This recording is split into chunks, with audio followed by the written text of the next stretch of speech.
എന്തൊക്കെയാണെന്ന് നോക്കി. Capacitive, resistive, thermal, അങ്ങനത്തെ കാര്യങ്ങളൊക്കെയാണെന്ന് മനസ്സിലായി. നെക്സ്റ്റ് നമ്മൾ ഡിസ്കസ് ചെയ്യാൻ പോകുന്നത് മോഷൻ ഒക്യുപ്പൻസി സെൻസേഴ്സിനെ കുറിച്ചാണ്. എങ്ങനെയായിരിക്കും ഇത് വർക്ക് ചെയ്യുക എന്നുള്ളതാണ്. അപ്പോൾ മോഷൻ ഒക്യുപ്പൻസി സെൻസേഴ്സ് എന്ന് പറഞ്ഞാൽ എന്താണെന്ന് നമുക്ക് മനസ്സിലായിട്ടുണ്ടാവല്ലോ. മോഷൻ സെൻസേഴ്സ് ആണ് ബേസിക്കലി. അത് വളരെ നിസ്സാര, നമുക്ക് ലോക്കൽ മാർക്കറ്റിൽ തന്നെ അവൈലബിൾ ആയിരിക്കും ഈ മോഷൻ സെൻസേഴ്സ് ഒക്കെ. നിങ്ങൾ ഒരുപക്ഷെ നിങ്ങളെ ആമസോണിലോ ഫ്ലിപ്കാർട്ടിലൊക്കെ നിങ്ങൾ സെർച്ച് ചെയ്താൽ മനസ്സിലാവും. ഈ മോഷൻ അനുസരിച്ച് ലൈറ്റ് ഓൺ ആവുക ഓഫ് ആവുക ചെയ്യുന്ന ചെറിയ സെൻസർ ലൈറ്റ് ഒക്കെ കിട്ടും, കണ്ടിട്ടുണ്ടാവും. അങ്ങനത്തെ ഒക്കെ ലോക്കലി അവൈലബിൾ ആയിരിക്കും, ലോ ക്വാളിറ്റീന്റെ. പക്ഷെ നമ്മൾ എപ്പോഴും ആലോചിക്കേണ്ടത്, സ്മാർട്ട് ബിൽഡിങ്സ് ഒക്കെ പ്ലാൻ ചെയ്യുമ്പോൾ നമുക്ക് ഇത് ആരെ പ്രൊവൈഡ് ചെയ്യുന്നതെന്ന് അറിയാം. ഈ സ്മാർട്ട് ബിൽഡിംഗ് സൊല്യൂഷൻസ് ഒക്കെ നമുക്ക് പ്രൊവൈഡ് ചെയ്യുന്നത് വലിയ MNCs ആയ സാംസങ്, സ്നീഡർ ഇലക്ട്രിക്, പിന്നെ ജനറൽ ഇലക്ട്രിക്, അങ്ങനത്തെ വലിയ വലിയ കമ്പനീസ് ഒക്കെ ആയിരിക്കും ഈ സ്മാർട്ട് ബിൽഡിങ്ങിന്റെ സൊല്യൂഷൻസ് ഒക്കെ നമുക്ക് പ്രൊവൈഡ് ചെയ്യാം. അപ്പൊ അത് മൊത്തത്തിലുള്ള രീതിയിലായിരിക്കും അവർ കോൺട്രാക്ട് എടുത്തിട്ടായിരിക്കും അവർ കാര്യങ്ങളൊക്കെ ചെയ്യാം. എന്താണ് മോഷൻ സെൻസേഴ്സ് നോക്കാം. Motion sensors pick up on physical movement, whether that's a person, animal or object in a given area, and transform the information to electrical signal. എന്തെങ്കിലും ഫിസിക്കൽ മൂവ്മെന്റ് ഉണ്ടെങ്കിൽ മോഷൻ സെൻസേഴ്സ് ക്യാച്ച് ചെയ്യും.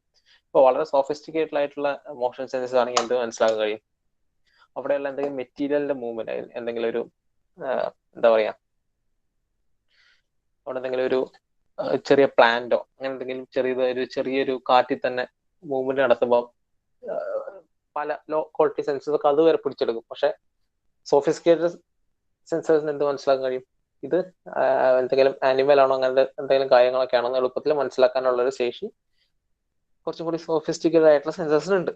അപ്പോൾ മനസ്സിലാക്കുക, നമ്മളുടെ locally available sensors പക്ഷെ അതേ സമയം എന്ത് പിടിച്ചെടുക്കും, ചെറിയ മൂവ്മെന്റ്സ് പോലും, ഈ പ്ലാന്റ്സിന്റെ ലീവ്സിന്റെ ഒക്കെ മൂവ്മെന്റ്സ് പോലും പിടിച്ചെടുക്കും. പക്ഷെ അത് ഇപ്പോഴും നമുക്ക് ശല്യമായി മാറും. കാര്യം ഈ മോഷൻ സെൻസേഴ്സ് വർക്ക് ചെയ്യുന്നത് എങ്ങനെയാണെന്ന് വെച്ചാൽ നമ്മളത് ഇൻഫോം ചെയ്യണം ചെയ്യുന്നത്. എന്തെങ്കിലും അൺഓതറൈസ്ഡ് ആക്സസ് ഉണ്ടെങ്കിൽ നമ്മൾ ഇത് ഇൻഫോം ചെയ്യും. അപ്പോൾ ഓരോ തവണ എന്തെങ്കിലും ചെറിയ മൂവ്മെന്റിന് വരെ ഇത് സംഭവിക്കും, നമ്മളുടെ ഡാറ്റ ഇൻഫോം ചെയ്യും, അവർ പോയി ചെക്ക് ചെയ്യേണ്ടി വരും. പക്ഷെ കുറച്ചും കൂടി സോഫിസ്റ്റിക്കേറ്റഡ് ആണെങ്കിൽ എന്ത് മനസ്സിലാക്കാൻ കഴിയും, അത് ശരിക്കും ഒരു ഹ്യൂമൻ ഇൻട്രൂഡർ ആണോ അല്ലെങ്കിൽ ആനിമൽ ഇൻട്രൂഡിങ് ആണോ എന്നൊക്കെ നമുക്ക് മനസ്സിലാക്കാൻ കഴിയും. അപ്പൊ അതെന്താ ചെയ്യുന്ന വെച്ചാൽ അതിന്റെ കൂടെ അവര് ഇൻഫ്രാറെഡ് കൂടി സ്ഥാപിക്കും, ഇൻഫ്രാറെഡ് സെൻസേഴ്സും കൂടി സ്ഥാപിക്കും മോഷൻ സെൻസറിന്റെ കൂടെ. അപ്പൊ അതിനകത്ത് ഇൻഫ്രാറെഡ് ഒബ്വിയസ്ലി നമുക്ക് അറിയാലോ, പ്ലാന്റ്സിൽ നിന്നായിരിക്കില്ല, ആനിമൽസിൽ നിന്നായിരിക്കും കൂടുതൽ IR ഉൽപ്പാദിപ്പിക്കുക, ഹീറ്റ് ഉൽപ്പാദിപ്പിക്കുക. അപ്പൊ അത് വെച്ച് നമുക്ക് അവിടെ ആനിമൽ ആണോ പ്ലാന്റ് ആണോ അല്ലെങ്കിൽ പ്ലാന്റിന്റെ മൂവ്മെന്റ് ആണോ എന്നൊക്കെ എളുപ്പത്തിൽ മനസ്സിലാക്കിയെടുക്കാൻ കഴിയും. അതാണ് ഈ കുറച്ചും കൂടി സോഫിസ്റ്റിക്കേറ്റഡ് ആയ ടെക്നോളജീസിലൊക്കെ യൂസ് ചെയ്യുന്നത്. So motion detection has been used in security industry for years to alert business to intruders. They are found in appliances we use every day, like automatic doors, toilet flushes, hand dryers. Can also be used in automatic building controls like heating and lighting, depending on whether a space is occupied or not. അപ്പൊ നമ്മളിപ്പോ ഒരു ഏരിയയിലെ motion sensor ഉണ്ടെങ്കിൽ അതിനനുസരിച്ച് എന്ത് ചെയ്യാൻ കഴിയും, മാറ്റാൻ കഴിയും. ഇത് നമ്മൾ ഡിസ്കസ് ചെയ്യാൻ തോന്നുന്നില്ലേ, കാര്യം നമ്മൾ പറയും മോഷൻ സെൻസേഴ്സ് വേറെ സ്ഥലത്ത് യൂസ് ചെയ്യുന്ന നമ്മളൊരു ഷോപ്പിംഗ് മാളിൽ പർട്ടിക്കുലർ ഷോപ്പ് എവിടെ പ്ലാൻ ചെയ്യണം എന്നുള്ള കാര്യങ്ങളൊക്കെ നമുക്ക് മോഷൻ സെൻസേഴ്സ് യൂസ് ചെയ്യാൻ കഴിയും. അപ്പൊ എവിടെയാണ് ക്രൗഡ് കൂടുതൽ വരെ ഈ ടൈമിലാണെന്നുള്ള അതിന്റെ ഡാറ്റ നമുക്ക് കിട്ടും. ആ ഡാറ്റ നമുക്ക് ഡിജിറ്റൽ ഫോമിൽ തന്നെ കിട്ടും, നമുക്ക് അനലൈസ് ചെയ്യാൻ എളുപ്പമായിരിക്കും. അതുപോലെ നമ്മൾ ഒരാൾ പേഴ്സണലി പോയിട്ട് ഓരോ ദിവസം ഓരോ ഏരിയയിൽ എത്ര ആൾക്കാർ നിൽക്കുന്നുള്ള പേപ്പർ ഫോർമാറ്റിൽ നമ്മൾ കൊടുത്ത് ക്വസ്റ്റനേഴ്സ് ഒക്കെ കൊടുത്ത് നമ്മൾ ഡാറ്റ കളക്ട് ചെയ്യുന്നതിനേക്കാൾ എളുപ്പത്തിൽ നമുക്ക് ഡിജിറ്റൽ ഫോർമാറ്റിൽ കിട്ടും. എന്താ സംബന്ധിച്ചാൽ motion sensors occupancies work by detecting infrared energy or by sending out ultrasonic waves or radio waves and measuring the reflection of the moving object. നേരത്തെ പറഞ്ഞ പോലെ തന്നെ ചില motion sensors infrared IR energy detect ചെയ്തായിരിക്കും. നമ്മുടെ ഓരോ human body ഒക്കെ ഉൽപ്പാദിപ്പിക്കുന്ന IR എനർജി ഡിറ്റക്ട് ചെയ്യും IR സെൻസേഴ്സ് വഴി. ചിലപ്പോൾ അവർ അൾട്രാസോണിക് വേവ്സ് അല്ലെങ്കിൽ റേഡിയോ വേവ്സ് ഒക്കെ അവർ ചെയ്തിട്ട് അവർ തിരിച്ചു വരുന്നത് നമുക്കറിയാലോ, അതിന്റെ റിഫ്ലക്ട് ചെയ്തായിരിക്കുന്ന എത്ര ടൈമിനുള്ളിൽ കണ്ടുപിടിച്ചിട്ടാണ് എന്നൊക്കെ കാര്യങ്ങളൊക്കെയാണ് അവർ ചെയ്യുന്നത്. കണ്ടിന്യൂസ് ആയിട്ട് അൾട്രാസോണിക് വേവ്സ് അവർ എമിറ്റ് ചെയ്യും. ഇപ്പൊ എന്തെങ്കിലും ഇൻട്രൂഡർ വരുമ്പോൾ എന്ത് സംഭവിക്കും, നോർമൽ ആയിട്ട് ഈ അൾട്രാസോണിക് വേവ്സ് റിഫ്ലക്ട് ചെയ്ത് വരേണ്ട ടൈമിനേക്കാളും വേഗത്തിൽ ഈ ഇൻട്രൂഡേഴ്സിന്റെ ദേഹത്ത് തട്ടിയിട്ട് അൾട്രാസോണിക് വേവ്സ് തിരിച്ചു വരും. അപ്പൊ മനസ്സിലാക്കാം അവിടെ എന്തൊരു ഇൻട്രൂഷൻ നടക്കുമെന്നുള്ളത്. അപ്പൊ അങ്ങനെയൊക്കെയാണ് കാര്യങ്ങൾ ചെയ്യുന്നത്. അപ്പം പല ടൈപ്പില് നമ്മൾ ഈ മോഷൻ സെൻസേഴ്സ് യൂസ് ചെയ്യുന്നുണ്ട്. അപ്പോൾ അത് വേറൊരു രീതിയിൽ നമ്മൾ സ്മാർട്ട് ബിൽഡിംഗ്സിൽ പറയുന്നത്, ഇപ്പം ഓഫീസ് ബിൽഡിംഗ്സിലൊക്കെ എങ്ങനെയാണെന്ന് വെച്ചാൽ motion occupancy sensors work by detecting infrared energy or by sending out ultrasonic waves. So we current under desk അങ്ങനത്തെ കാര്യങ്ങളൊക്കെ ഉണ്ട്. അതായത് under desk passive infrared motion, അങ്ങനത്തെ പല കാര്യങ്ങളുണ്ട്. അതായത് ഇത് എവിടെയാണ് മെയിനായിട്ട് യൂസ് ചെയ്തിരിക്കുന്നത് വെച്ചാൽ നമ്മൾ ഈ ഓഫീസ് സ്പേസുകളിലൊക്കെ ഓരോ ഡെസ്കിലും എത്ര ആൾക്കാരുണ്ടെന്ന് മനസ്സിലാക്കാൻ വേണ്ടിയിട്ടാണ്. മനസ്സിലായോ?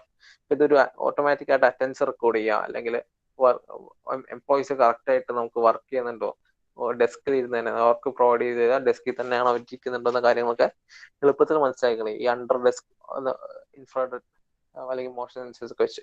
അപ്പൊ എത്രത്തോളം ടൈം അവരോട് ഇരിക്കുന്നുണ്ട് എന്ന കാര്യങ്ങളൊക്കെ മനസ്സിലാക്കാൻ കഴിയും. അപ്പം പല ടൈപ്പ് മോഷൻ ഡിറ്റക്ഷൻ സെൻസേഴ്സ് ഉണ്ട്. എന്തൊക്കെയാന്ന് നോക്കാം. എന്ന് വെച്ചാൽ motion sensors or passive infrared, PIR എന്ന് പറയും. These sensors work by detecting heat emitted by people. When a person enters the sensor's field of view, the sensor detects a motion and tells you someone is present within that space. The sensor continues to monitor the space and can send you regular occupancy update. These types of sensors are GDPR and privacy compliant solutions. GDPR എന്താന്ന് പറഞ്ഞാൽ നമ്മൾ GDPR ഒരു privacy concern കാര്യമായിരുന്നു. അതായത് general data protection regulation എന്ന് പറയും. GDPR, general data protection regulation. അതായത് നമുക്ക് നമ്മളുടെ ഡാറ്റ എന്ത് ചെയ്യും, പ്രൈവസി കോംപ്ലൈന്റ് ആയിരിക്കണം. ഇങ്ങനത്തെ കാര്യങ്ങളൊക്കെ പ്രൈവസി കോംപ്ലൈന്റ് ആയിരിക്കും. അപ്പം ആ സൊല്യൂഷൻ അപ്പോൾ എന്തൊക്കെയാന്ന് നോക്കാം. ഇതിൽ തന്നെ പല ടൈപ്പ് ഉണ്ട്. ഞാൻ നേരത്തെ പറഞ്ഞ ഡെസ്ക് ഒക്യുപ്പൻസി സെൻസർ ഉണ്ടാവും, ടേബിൾ ഒക്യുപ്പൻസി സെൻസർ ഉണ്ടാവും, റൂം ഒക്യുപ്പൻസി സെൻസർ ഉണ്ടാവും. ഇതൊക്കെ നമ്മൾ ഡിസ്കസ് ചെയ്യുന്നതാണ് എൻ്റെ ഒരു ഓർമ്മ അല്ലേ. എനിക്ക് ഓർമ്മയില്ല കറക്റ്റ് കഴിഞ്ഞ ക്ലാസ്സിൽ എവിടെ വരെ ഡിസ്കസ് ചെയ്യുന്നുള്ള. ഒരുപക്ഷെ ഇവിടെ വരെ നമ്മൾ ഡിസ്കസ് ചെയ്തിട്ടുണ്ടാവും. എന്തൊക്കെയാണെന്നുള്ള desk, table, room, cubicle occupancy അങ്ങനത്തെ കാര്യങ്ങളൊക്കെ നമ്മൾ പറഞ്ഞിട്ടുണ്ടാവും. ഇത് ഓരോന്നിനും എവിടെ യൂസ് ചെയ്യുന്നത്. ഡെസ്ക് ആണെങ്കിൽ ഒരു ഡെസ്കിൽ എത്ര പേരുണ്ടെന്ന് മനസ്സിലാക്കും. ടേബിൾ ആണെങ്കിൽ ടേബിൾ ഒരു കോൺഫറൻസ് റൂമിലേക്കൊക്കെ, റൂം ആണെങ്കിൽ റൂമിൽ എപ്പോൾ വെന്റിലേഷൻ വേണമെന്ന കാര്യങ്ങളൊക്കെ. അപ്പം ഓരോന്നിന്റെയും സെൻസിങ്ങിന്റെ ഡിറ്റക്ഷൻ റേഞ്ച് ഒക്കെ വേറെ ആയിരിക്കും. പിന്നെ ക്യൂബിക്കൽ ഒക്യുപ്പൻസി ആണെങ്കിൽ ഒരു ഏരിയയിൽ എത്രയുണ്ട്, അപ്പൊ സീലിംഗിലൊക്കെ ആയിരിക്കും ഇത് വെച്ചിട്ടുണ്ടാവുക സെൻസേഴ്സ് ഒക്കെ. അപ്പൊ അങ്ങനെ കാര്യങ്ങൾ.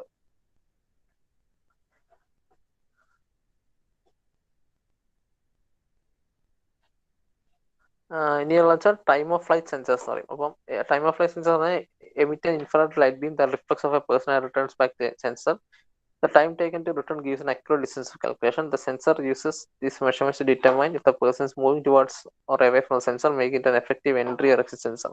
ഇതൊക്കെയാണ് എൻട്രി ഓർ എക്സിറ്റ് പോയിന്റിൽ നമ്മൾ വെക്കുന്നത് ടൈം ഓഫ് ഫ്ലൈറ്റ്. പിന്നെ infrared array sensors. These sensors allow you to detect moving or motionless object, temperature distribution, thermal image, and moving direction by measuring the temperature of person objects moves nearer or further away from the sensor. As the distance from the sensor increases, the field of view expands, but angular size appears small. As the proximity to the sensor narrows, the sensor can detect accurate temperature and shape. ഇതും എന്ത് ചെയ്യുന്നത്, infrared വെച്ചിട്ടാണ് നമ്മൾ measure ചെയ്യുന്നത് എത്ര ഡിസ്റ്റൻസിലാണ് എന്നുള്ളത്. അപ്പൊ ഇങ്ങനത്തെ കാര്യങ്ങളൊക്കെ എവിടെയാണ്, എക്സിറ്റ് ആൻഡ് എൻട്രി ഗേറ്റ്സിലൊക്കെയാണ് ഇങ്ങനത്തെ സെൻസേഴ്സ് ഒക്കെ വെക്കുക. ഓട്ടോമാറ്റിക് ഡോർസ് അങ്ങനത്തെ കാര്യങ്ങളൊക്കെ. പിന്നെ people counter and movement sensors detect the number of people within a space, exactly where they are within that space and how they are moved. Only detecting people movement, these sensors are privacy and GDPR compliant. കാര്യം എന്താണ്, ഇവരുടെ face എന്ന് recognise ചെയ്യില്ല ഈ sensors, just ആ body heat മാത്രമേ recognise ചെയ്യുള്ളൂ.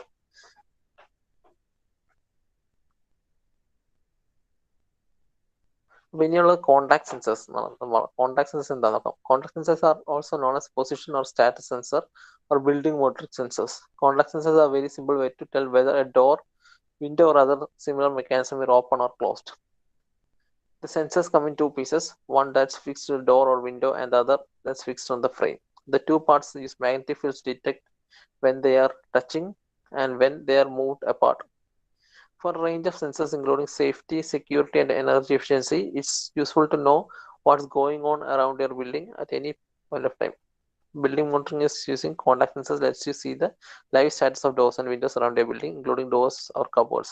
അപ്പോൾ ഇതെന്ന് വെച്ചാൽ കോണ്ടാക്ട് സെൻസർ എന്ന് വെച്ചാൽ ഇത് പലപ്പോഴും ഈ ഡോർസ് വിൻഡോസ് ഓപ്പൺ ആണോ ക്ലോസ്ഡ് ആണോ കണ്ടുപിടിക്കാൻ വേണ്ടിയിട്ടാണ്. അപ്പം നമ്മളിപ്പോൾ ഒരു പർട്ടിക്കുലർ ഡോർ ക്ലോസ് ചെയ്ത് വെച്ചു, ആരെങ്കിലും അതുവഴി കയറുന്നുണ്ടോ എന്ന കാര്യങ്ങളൊക്കെ നമുക്ക് സെൻസ് ചെയ്യാൻ വേണ്ടിയിട്ടാണ് ഇങ്ങനത്തെ കാര്യങ്ങൾ ചെയ്യുന്നത്. You can automatically detect unlocked doors or cabinets, open or broken windows, or a presence in a room, and automate building controls based on live occupancy. ഇങ്ങനത്തെ കാര്യങ്ങളൊക്കെയാണ് എന്ത് ചെയ്യുന്നത്, കോണ്ടാക്ട് സെൻസേഴ്സ് ചെയ്യുന്നത്. നെക്സ്റ്റ് ഉള്ളത് gas or air quality sensors. എന്താ നോക്കാം. So gas sensors are used to monitor changes to air quality and detect the presence of various gases. They are used to monitor air quality, detect toxic or combustible gases, and monitor hazardous gases in manufacturing, pharmaceutical, petrochemical, mining industries. അപ്പോൾ basically എന്താണ് ചെയ്യുന്നത്, എയറിന്റെ quality detect ചെയ്യണം. എന്തെങ്കിലും ഹസാർഡീസ് അല്ലെങ്കിൽ toxic ആയിട്ടുള്ള gases ഉണ്ടെന്നോ അല്ലെങ്കിൽ smoke വരുന്നുണ്ടോ ഉൾപ്പെടെയുള്ള കാര്യങ്ങളൊക്കെയാണ് ഈ ഗ്യാസ് സെൻസേഴ്സ് ഒക്കെ ഡിറ്റക്ട് ചെയ്യുക, എയർ ക്വാളിറ്റി സെൻസേഴ്സ് ഒക്കെ ഡിറ്റക്ട് ചെയ്യുക. So depending on the use, you could monitor carbon dioxide, carbon monoxide, hydrogen, nitrogen oxide, oxygen, air pollution or gas. അപ്പൊ എന്താണ് നമ്മളുടെ ആവശ്യത്തിനനുസരിച്ച് എന്ത് ചെയ്യാൻ കഴിയും, എന്ത് ടൈപ്പ് ഗ്യാസ് ആണ് പ്രസന്റ് ചെയ്തുള്ളതെന്ന് നമുക്ക് മനസ്സിലാക്കി എടുക്കാൻ കഴിയും. അതെങ്ങനെയാണെന്ന് വെച്ചാൽ ഓരോ ടൈപ്പ് ഗ്യാസും ചിലപ്പം അതിന്റെ ഹീറ്റിംഗ് എക്സ്പാൻഷൻ ഒക്കെ വേറെ ആയിരിക്കും, അതിന്റെ പ്രോപ്പർട്ടീസ് ഒക്കെ വേറെ ആയിരിക്കും. അപ്പൊ അതൊക്കെ ഡിറ്റക്ട് ചെയ്തിട്ടാണ് ഏത് ടൈപ്പ് ഗ്യാസ് ആണ് പ്രസന്റ് ഉള്ളതെന്നുള്ള കാര്യങ്ങളൊക്കെ നമുക്ക് കിട്ടും.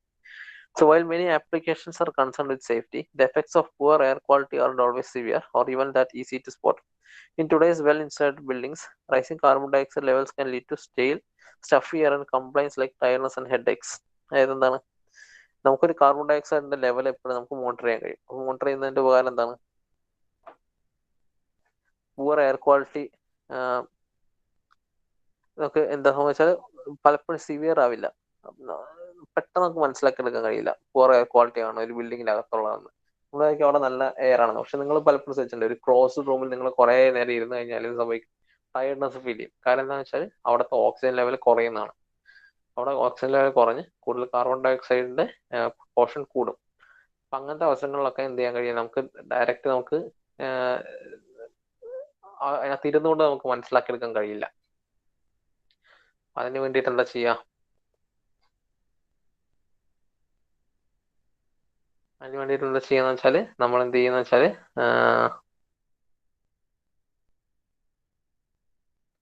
നമ്മളവിടെ ഗ്യാസ് സെൻസേഴ്സ് അല്ലെങ്കിൽ എയർ ക്വാളിറ്റി സെൻസേഴ്സ് നമ്മളവിടെ ഇൻസ്റ്റാൾ ചെയ്യും. ഇൻസ്റ്റാൾ ചെയ്ത് കഴിഞ്ഞാൽ നമുക്ക് എന്ത് കിട്ടും, ഇൻസ്റ്റാൾ ചെയ്ത് കഴിഞ്ഞാൽ നമുക്ക് എത്രയാണ് അതിന്റെ ക്വാളിറ്റി എന്ന കാര്യങ്ങളൊക്കെ മനസ്സിലാക്കാൻ കഴിയും.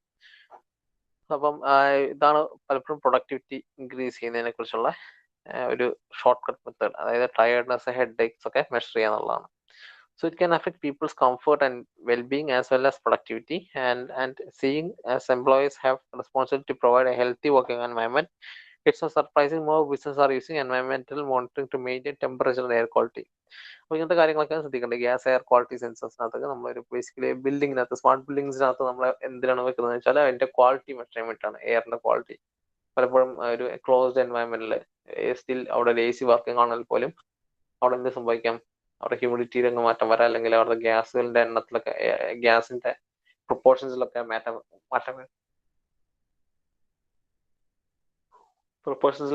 വരാം. അപ്പൊ അതിനനുസരിച്ച് എന്ത് സംഭവിക്കണം, അവിടെ അതിനുള്ളൊരു പ്രോപ്പർ സെൻസർ വെച്ച് എത്രയാണ് അതിന്റെ ക്വാളിറ്റി എന്നുള്ളത് മെഷർ ചെയ്യണം. അപ്പൊ അതാണ് gas or air quality sensors ചെയ്യുന്നത്. അപ്പം ഇതൊക്കെയാണോ ഉള്ളതെന്ന് നോക്കിയേ, ഒരു മിനിറ്റ്.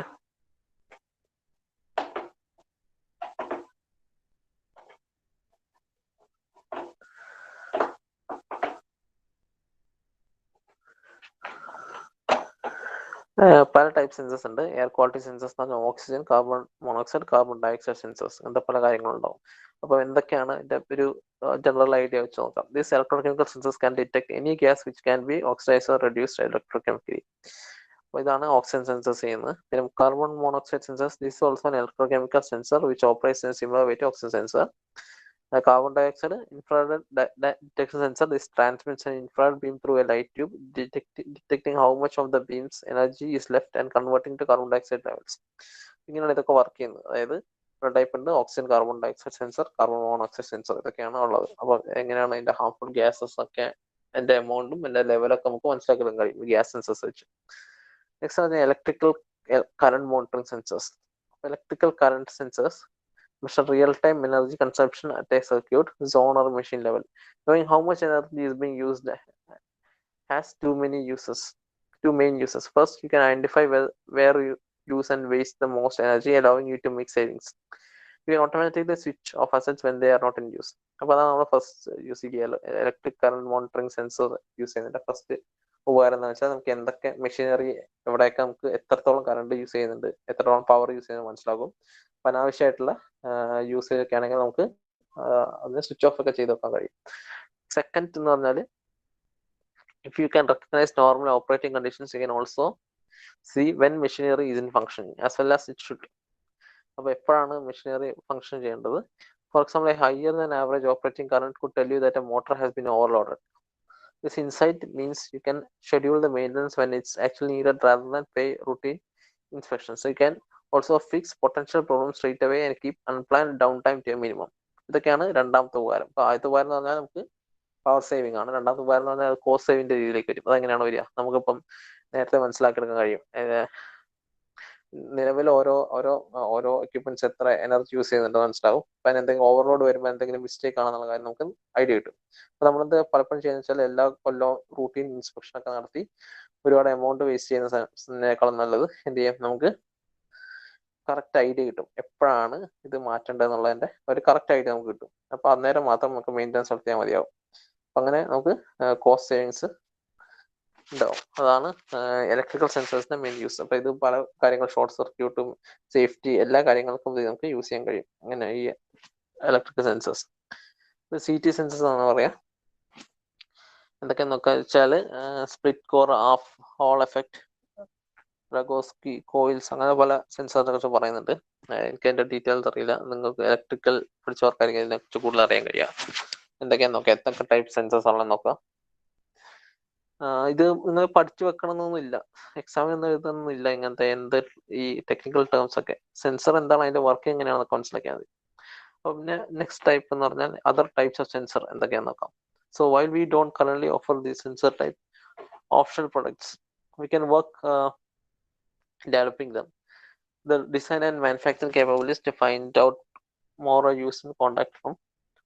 എന്തൊക്കെയാണുള്ളത് നോക്കാം. Optical sensors measures electromagnetic energy including electricity and light. They are used in industries such as healthcare, energy and communication to monitor variables including light, radiation, electric and magnetic field and temperature. ഇതാണ് നമ്മളുടെ optical sensors ചെയ്യുന്നത്. അതെവിടെയൊക്കെയാണ് use ചെയ്യുന്നത്? Light, radiation, electric, magnetic field, temperature, അതൊക്കെ അളക്കാൻ വേണ്ടിയിട്ടാണ് optical sensors use ചെയ്യുന്നത്. ഇത് optical sensors നമ്മളെ ബിൽഡിങ്ങിലും നമ്മൾ യൂസ് ചെയ്യും, സ്മാർട്ട് ബിൽഡിങ്സിലും യൂസ് ചെയ്യും. എവിടെയാണെന്ന് മനസ്സിലാക്കാൻ കഴിയുന്നത്, പ്രോപ്പർ ലൈറ്റിംഗ് കണ്ടീഷൻസ് ഉണ്ടോ എന്നൊക്കെ മനസ്സിലാക്കാൻ വേണ്ടിയിട്ട് നമുക്ക് ഈ ഒപ്റ്റിക്കൽ സെൻസേഴ്സ് ഒക്കെ യൂസ് ചെയ്യാം. പിന്നെയുള്ള പ്രോക്സിമിറ്റി സെൻസേഴ്സ് ആണ്.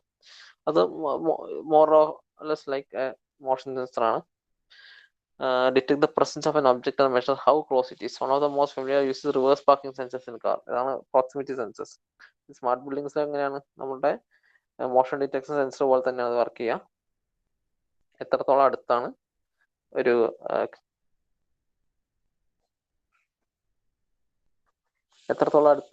എന്തുള്ളത്, നമുക്ക് ഒബ്ജക്റ്റ് ഉള്ളത് നമുക്ക് മനസ്സിലാക്കി എടുക്കാനൊക്കെ കഴിയും. നെക്സ്റ്റ് വന്ന പ്രഷർ സെൻസേഴ്സ് ആണ്. അപ്പം detect the pressure and alert the system administrator of any deviation from standard pressure range, similar to machine monitoring, which is useful in manufacturing as well as in water and heating systems. അപ്പോൾ ഇതെവിടെയൊക്കെ use ചെയ്യുന്നത് വെച്ചാൽ basically നമ്മൾ water heating system അങ്ങനത്തെ കാര്യങ്ങളിലൊക്കെ, പിന്നെ അതുപോലെ manufacturing യൂണിറ്റ്സുകളിൽ ഒക്കെയാണ് നമ്മൾ ഈ പ്രഷർ സെൻസേഴ്സ് യൂസ് ചെയ്യുന്നത്. നെക്സ്റ്റ് പറഞ്ഞാൽ വാട്ടർ ക്വാളിറ്റി സെൻസേഴ്സ് എന്ന് പറയും. Water quality sensor are used in environmental management to measure chemicals, ions, organic elements, suspended solids and pH levels in water. ഇങ്ങനത്തെ പല ഫാക്ടേഴ്സ് നമ്മളൊരു വാട്ടർ ക്വാളിറ്റി ഡിറ്റർമൈൻ ചെയ്യുന്നതിന്റെ പല factors check ചെയ്യാൻ വേണ്ടിയിട്ടാണ് നമ്മൾ ഇത് യൂസ് ചെയ്യുന്നത്, വാട്ടർ ക്വാളിറ്റി സെൻസേഴ്സ് നമ്മൾ യൂസ് ചെയ്യുന്നത്. പിന്നെയുള്ളത് കെമിക്കൽ സെൻസേഴ്സ് ആണ്. Due to the presence of chemicals in water or air, they are used to track air and water quality in cities, to monitor industrial processes and to detect harmful chemicals, explosives and radioactive materials.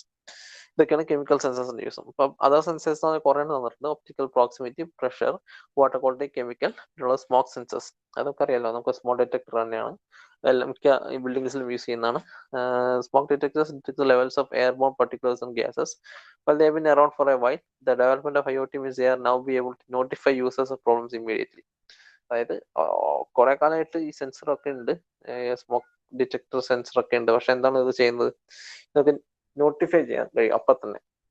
സാധാരണഗതിയിൽ alarm അടിക്കുകയാണ് ചെയ്യുന്നത്. അതിന് പകരം എന്ത് ചെയ്യാൻ കഴിയും, നമുക്കിപ്പോൾ എന്തെങ്കിലും വേറെ ഡിവൈസിലേക്ക് അല്ലെങ്കിൽ ഒരു മെയിൻ്റനൻസ് നടത്തുന്ന ആളുടെ ഡിവൈസിലേക്ക് നോട്ടിഫിക്കേഷൻ അയക്കാൻ കഴിയും ഈ സെൻസേഴ്സിന്. അത് മനസ്സിലാക്കാം. അതാണ് ഇതിന്റെ വേറൊരു ഉപകാരം. പിന്നുള്ളത് ലെവൽ സെൻസേഴ്സ് ആണ്. Determine the level of fluids, liquids, or other substances in an open or closed system.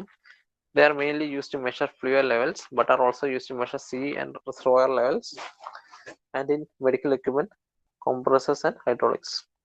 അതാണ് ലെവൽ സെൻസേഴ്സ്. അതായത് ഇപ്പൊ എന്തെങ്കിലും ഒരു മെഷീനോ അല്ലെങ്കിൽ വാട്ടർ സപ്ലൈ സിസ്റ്റം ഒക്കെ ഉണ്ടെങ്കിൽ അതിന്റെ ലെവല് മനസ്സിലാക്കിയെടുക്കാൻ, എത്ര ലെവലില് വാട്ടർ കിടക്കുന്നുണ്ടെന്നുള്ള, ലിക്വിഡ് അങ്ങനെ എന്തെങ്കിലും കാര്യം കിടക്കുന്ന ലെവല് മനസ്സിലാക്കിയെടുക്കാൻ ലെവൽ സെൻസേഴ്സ് യൂസ് ചെയ്യുന്നത്.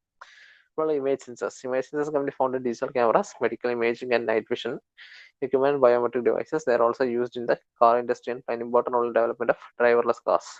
ഇപ്പം നമ്മളുടെ സ്മാർട്ട് ബിൽഡിങ്സിനകത്ത് ഇമേജ് സെൻസേഴ്സ് എവിടെ ഉണ്ടാവുക? നമുക്കിപ്പം ഒരു എംപ്ലോയിനെ ട്രാക്ക് ചെയ്യണം വിചാരിച്ചാൽ ഇപ്പം ഇത് എന്ത് ചെയ്യാൻ കഴിയും? ആ എംപ്ലോയിയുടെ ഇമേജ് കണ്ടുപിടിക്കാൻ കഴിയും.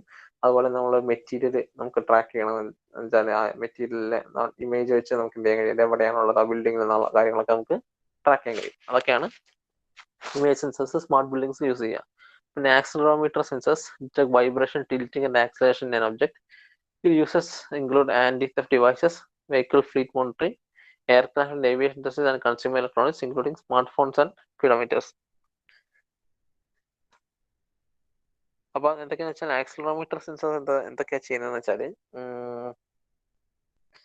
നമ്മളുടെ മോഷൻ, വൈബ്രേഷൻ ഒക്കെ ഡിറ്റക്ട് ചെയ്യാൻ ചെയ്യുന്നത്. ഇത് പലപ്പോഴും എന്താ ചെയ്യുക, നമ്മളിപ്പോൾ ഒരു കൺസ്ട്രക്ഷൻ ഇൻഡസ്ട്രി അല്ലെങ്കിൽ ഈ ബിൽഡിങ്ങിനകത്തൊക്കെ എന്തെങ്കിലും വൈബ്രേഷൻ സംഭവിക്കുന്ന സമയത്ത് അത് ഡിറ്റക്ട് ചെയ്യാൻ നമുക്ക് യൂസ് ചെയ്യാൻ കഴിയും. പിന്നെ എർത്ത് വയ്ക്കുന്ന സമയത്തൊക്കെ പ്രോപ്പർ വാർണിംഗ് ഒക്കെ തരാൻ വേണ്ടിയിട്ട് സാധിക്കും. അതൊക്കെയാണ് ഈ ആക്സിലറോമീറ്റർ സെൻസേഴ്സ് ചെയ്യുന്നത്. പിന്നെ അതേപോലെ തെഫ്റ്റിന്റെ കാര്യങ്ങൾ. അപ്പോൾ തെഫ്റ്റ് നടക്കുമ്പോൾ എന്താ സംഭവിക്കുക, പലപ്പോഴും ഡോർ ബ്രേക്ക് ചെയ്യുമ്പോൾ അവിടെ വൈബ്രേഷൻ ഉണ്ടാവില്ലേ, വൈബ്രേഷൻ മോഷൻ, അങ്ങനത്തെ കാര്യങ്ങളൊക്കെ വേണ്ടിയിട്ടാണ് എന്ത് യൂസ് ചെയ്യുന്നത്,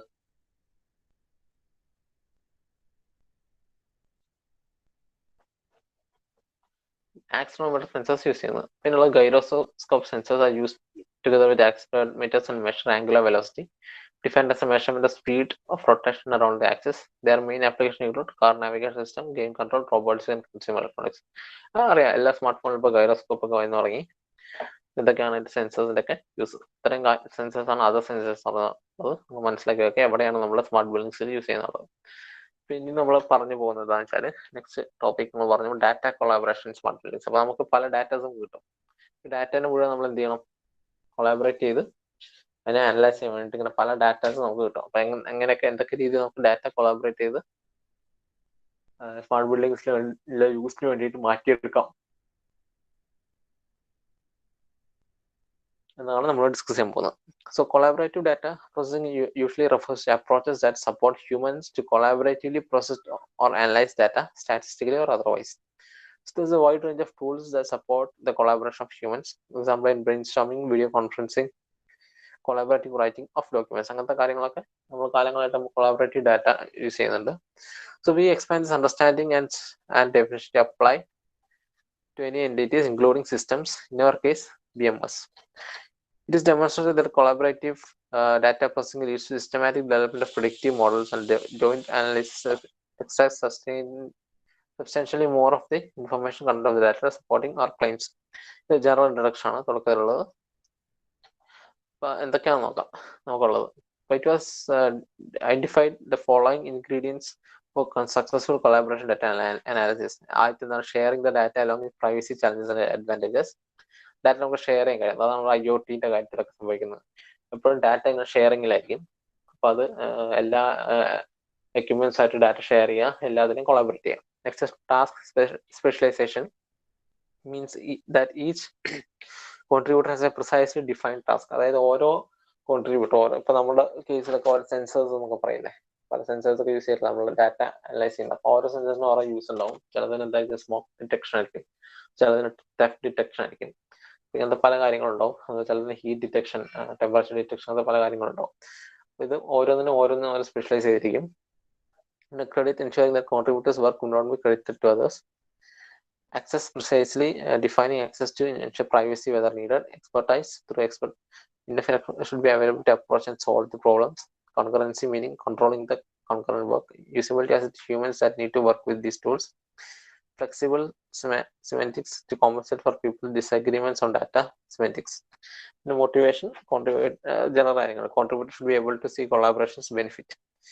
Apparently, some of the ingredients would be irrelevant or need to be modified when collaborators are not humans but systems. അതായത് ഒരുപാട് ഡാറ്റ കിട്ടും, ആവശ്യമുള്ള ഡാറ്റ മാത്രം നമ്മൾ എടുക്കുള്ളൂ. നമ്മൾ ഫസ്റ്റിൽ പറഞ്ഞ നമ്മുടെ ഡാറ്റ മാനേജ്മെന്റിന്റെ കാര്യങ്ങളൊക്കെയാണ് ഇന്നത്തെ വരുന്നത്. ഒരുപാട് ഡാറ്റ നമുക്ക് കിട്ടും, പക്ഷെ ആവശ്യമുള്ള കാര്യം മാത്രം നമ്മൾ എടുത്താൽ മതി. അപ്പം സിസ്റ്റം ഒക്കെ ആണെങ്കിൽ എന്ത് ചെയ്യണം, അതിനനുസരിച്ച് സിസ്റ്റം നമ്മുടെ സിസ്റ്റം നമ്മൾ മോഡിഫൈ ചെയ്തേക്കണം. സോ നെക്സ്റ്റ് എന്ന് വെച്ചാൽ data analytics need for smart buildings.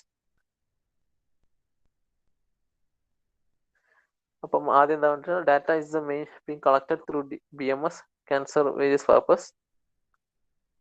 More significant BMS data analytics process are following: establishing ground truth data, data validation, fault detection, diagnosis, energy consumption prediction, generation of maintenance schedule, estimation of occupant comfort level, building simulation. അങ്ങനത്തെ പല കാര്യങ്ങളൊക്കെയാണ് ഈ data കിട്ടുന്നത്. So all of these processes can benefit from collaborative data processing, as all of them depend on the quality and quantity of available data. Establishing ground truth is obtaining data that represents correct operation of the building, management system, and labeling it as such. It is an incredibly important step for any further data analytics. Ground truth is very hard to ensure even the high complexity of BMS, and its obtaining can be supported by the various performance and commissioning tests. However, if a set of buildings that collaborate have classified as similar, that would increase confidence of stating or building options. ഇങ്ങനത്തെ പല general ആയിട്ടുള്ള കാര്യങ്ങളാണ് മനസ്സിലാക്കി കിട്ടാം. അപ്പൊ നമ്മുടെ important ഏരിയയിലേക്ക് വരിക. Another important data processing is validation. അപ്പോൾ ഡാറ്റ വാലിഡേഷൻ എന്ന് പറഞ്ഞൊരു കാര്യമുണ്ട്. അപ്പം ഇത് നമ്മൾ ഫസ്റ്റ് മൊഡ്യൂൾ ഡിസ്കസ് ചെയ്ത കാര്യം തന്നെയാണ്. അത് നമ്മൾ എങ്ങനെ സ്മാർട്ട് ബിൽഡിങ്സിലേക്ക് നമ്മൾ എങ്ങനെ ഇൻക്ലൂഡ് ചെയ്യുന്നതെന്നാണ് നമ്മൾ ഈ ഒരു പോർഷനിൽ ഡിസ്കസ് ചെയ്യുന്നത്. So validation എന്താ വരുന്നത് നോക്കാം. Validation is ensuring the data collected from data sources is clean and error free. അത് വളരെ ഇമ്പോർട്ടൻ്റ് ആണ്. ക്ലീൻ ആയിരിക്കണം, എറർ ഫ്രീ ആയിരിക്കണം. So it's a process that is very tightly intertwined with fault detection diagnosis, as faults can also result in incorrect data. Apparently faults are rare events, so it will take a long time before a building can have accurate and exhaustive fault models. അതായത് സംഭവിക്കുന്നതെന്ന് വെച്ചാൽ നമ്മളിപ്പം പലപ്പോഴും data ഇങ്ങനെ സംഭവിക്കുന്നത് fault ഡാറ്റയിൽ error ഒക്കെ വരുന്നത് വളരെ കുറവായിരിക്കും. എങ്ങനെയാണ് നമ്മുടെ റിലയബിൾ ആയിട്ടുള്ള സോഫിസ്റ്റിക്കേറ്റഡ് ആയിട്ടുള്ള ടെക്നിക്സ് ഒക്കെയാണ് യൂസ് ചെയ്യുന്നതെങ്കിൽ അതിനകത്ത് ഡാറ്റയ്ക്ക് എറർ വരുന്ന കാര്യങ്ങളൊക്കെ വളരെ എന്തായിരിക്കും, കുറവായിരിക്കും. അപ്പം അത് മനസ്സിലാക്കുക. സോ നെക്സ്റ്റ് എന്ന് വെച്ചാൽ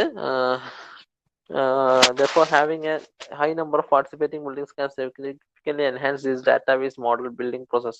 അപ്പൊ നമ്മൾ എന്താ ചെയ്യുന്ന വെച്ചാൽ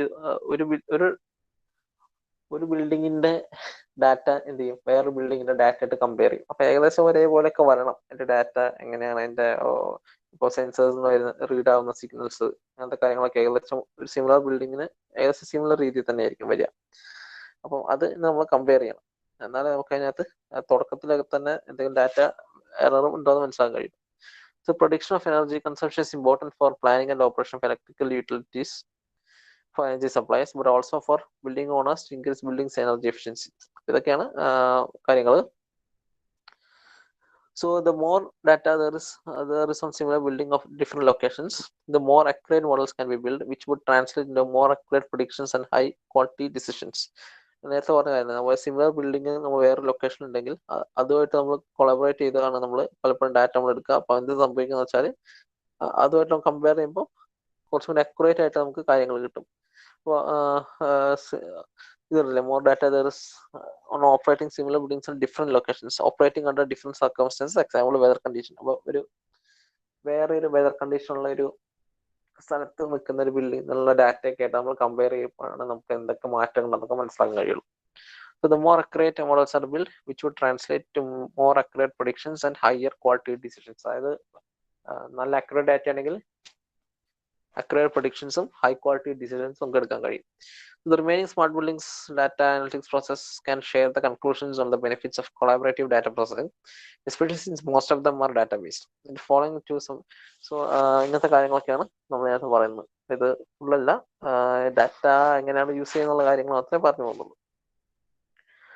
സോ നമ്മൾ ഈ ഡാറ്റ ഇനിയുള്ള നമ്മുടെ ടോപ്പിക് എന്ന് പറയുന്നത് എന്താ വെച്ചാൽ IoT എങ്ങനെയാണ് നമ്മളുടെ പല മേഖലകളിൽ എങ്ങനെയാണ് യൂസ് ചെയ്യുന്നത് എന്നുള്ളതാണ്. How big data and IoT are being used in traffic management. Traffic management എങ്ങനെയാണ് നമുക്ക് IoTന്റെ സഹായം നമുക്ക് ലഭിക്കുന്നതെന്നാണ് ഇന്ന് നമ്മൾ ഡിസ്കസ് ചെയ്യാൻ പോകുന്നത്. സോ ഫസ്റ്റ് നോക്കിയേ എന്താണ്. So traffic management is one of the biggest infrastructure hurdles faced by developing countries today. Developed countries and smart cities are already using IoT and big data to their advantage to minimize issues related to traffic. അപ്പോൾ പല traffic management കാര്യങ്ങളിൽ എന്ത് സംഭവിക്കുന്നത് വെച്ചാൽ നമ്മൾ manually നമ്മൾ traffic കൺട്രോളിനേക്കാൾ IoT ഒക്കെ വെച്ച് നമ്മൾ ഈ ഡാറ്റ ട്രാഫിക് ഡാറ്റ അനലൈസ് ചെയ്തൊക്കെയാണ് നമ്മൾ ഓരോ പുതിയ ഡിസിഷൻസ് ഒക്കെ ഉണ്ടാക്കുന്നത്. എവിടെ പുതിയ റോഡ് വേണം, എവിടെ പുതിയ ജംഗ്ഷൻസ് വേണം എന്ന കാര്യങ്ങളൊക്കെ നമ്മൾ തീരുമാനിക്കുന്നത്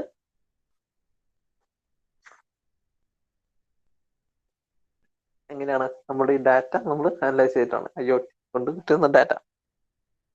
ഈ ബിഗ് ഡാറ്റ എന്ന് പറയുന്ന ടേം നിങ്ങൾ ഓർത്തോളൂ. ബിഗ് ഡാറ്റ എന്ന് പറയുന്നത് വലിയൊരു എന്താണ് എമൗണ്ട് ഓഫ് ഡാറ്റയാണ് ബിഗ് ഡാറ്റ എന്ന് പറയുന്നത്. അപ്പം ഇങ്ങനത്തെ നമ്മൾ ട്രാഫിക്കിൽ നിന്ന് കിട്ടുന്ന ഡാറ്റ, IoT സിസ്റ്റംസ് നിന്ന് കിട്ടുന്ന ഡാറ്റ ബിഗ് ഡാറ്റ ആയിട്ടാണ് കണക്കാക്കുക. കാര്യം എന്താണ്, അതിന്റെ ക്വാണ്ടിറ്റി വളരെ ഹൈ ആയിരിക്കും. അപ്പൊ അത് അനലൈസ് ചെയ്യാൻ വേണ്ടിയിട്ട് സ്പെഷ്യൽ മെത്തേഡ്സ് ഉണ്ടാവും. അപ്പം ബിഗ് ഡാറ്റ അനലിറ്റിക്സ് എന്ന് പറഞ്ഞൊരു ഒരു പുതിയൊരു അപ്കമിങ് ഫീൽഡ് തന്നെ ഉണ്ടല്ലോ.